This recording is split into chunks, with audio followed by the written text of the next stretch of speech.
Lofi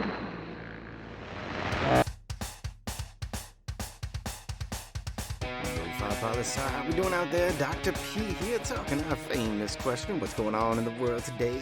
And a little lo-fi local for you up top. Add us on YouTube, Instagram, LinkedIn for all your local lo-fi updates, like the potential of a live show coming at you this spring in New Orleans, yeah. Now, let's get to today's show. What we got going on? We have the start of our new 11-month-long podcast following the U.S. presidential election coming up in November this year.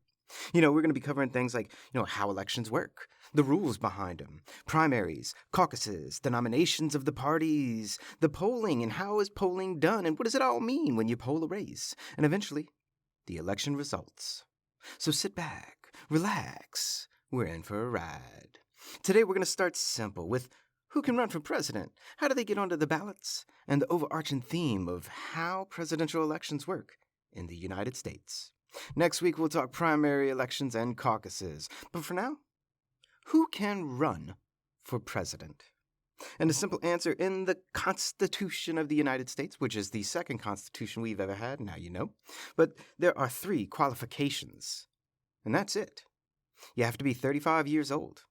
You must be a natural-born citizen and must have lived in the United States for at least 14 years. And that's that. If you got a checkbox next to all 3 of those, you can run for president. Now, how do presidential elections work? And that S on elections is important, very important. It's plural now. Firstly, as many of you may know, it's not about the nationwide popular vote. It's all about that electoral college, which in turn is determined by statewide popular votes. The Electoral College has 538 votes, 435 for the U.S. House of Representatives, 100 for the U.S. Senate, and 3 for Washington, D.C. Add those all together and you get 538. You need 270 Electoral College votes in order to win. And in the odd chance that there is a tie, the U.S. House of Representatives decides. Now, each state gets the number of electoral votes equal to their number of senators and U.S. representatives added together. So if you have 2 senators and 5 representatives, you get 7 electoral college votes. Simple as that.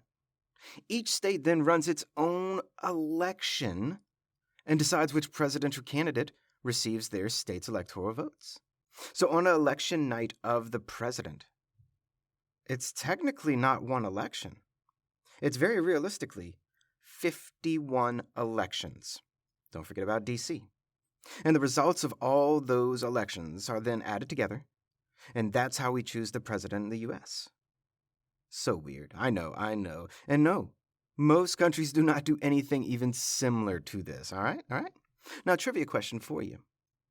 Do states have to give all their electoral college votes to just one candidate who wins the popular vote? And 5, 4, 3, 2, 1. Survey says, no, they do not. Maine and Nebraska divide them via proportional representation. States get to choose how their elections work. The Constitution dictates that states control elections. Period. So in all states and D.C., except for Maine and Nebraska, whoever wins the popular vote in each state's election, all the Electoral College votes go to them. That's that. Again, Maine and Nebraska, though, they do their own thing. Now, our next question for how to be president is how do you get on states' ballots, right? Because if there's 51 elections going on, what do you have to do to get into those elections? Because you don't just say to the U.S. Congress, I'm running for president. Remember, each state runs its own elections. So anyone running for president has to get on every single ballot for every single state plus D.C. so that voters can vote for them. So how do you do that? How do you get on each state's ballots? And the honest answer is, and it's not an easy answer, but it varies considerably by state. It's because the states run their elections, so each state decides who can be on the ballot and what they have to do to get on the ballot.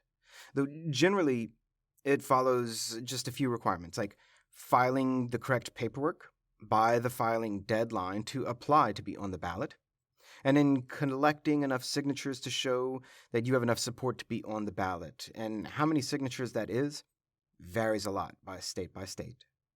And so that's it. Collect enough signatures, do the filing deadlines, but you have to know the rules for every single state to try to get on their ballots. Now, we're going to talk later. Do you have to get on every state's ballots or not? Short answer is no, you don't.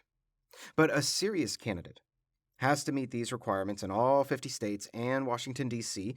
if they want to reach the maximum number of potential voters in order to maximize their potential for receiving enough electoral college votes to get to 270 to be president of the United States. And that, my friend, is how to become president of the U.S. The short version. Got to be 35, natural-born citizen, lived here for at least 14 years, and get on 51 different elections ballots by meeting deadlines and collecting signatures to show that you have enough support to be on there. But we always like to ask ourselves in Lofi Poli Sci, why talk about this? Why talk about the U.S. presidential election? And why the heck is Lofi Poli Sci doing an 11-month-long show when we always used to ignore the U.S. so much, even so much that I like to call it, that place south of Canada and north of Mexico? But there's a simple answer for that, too.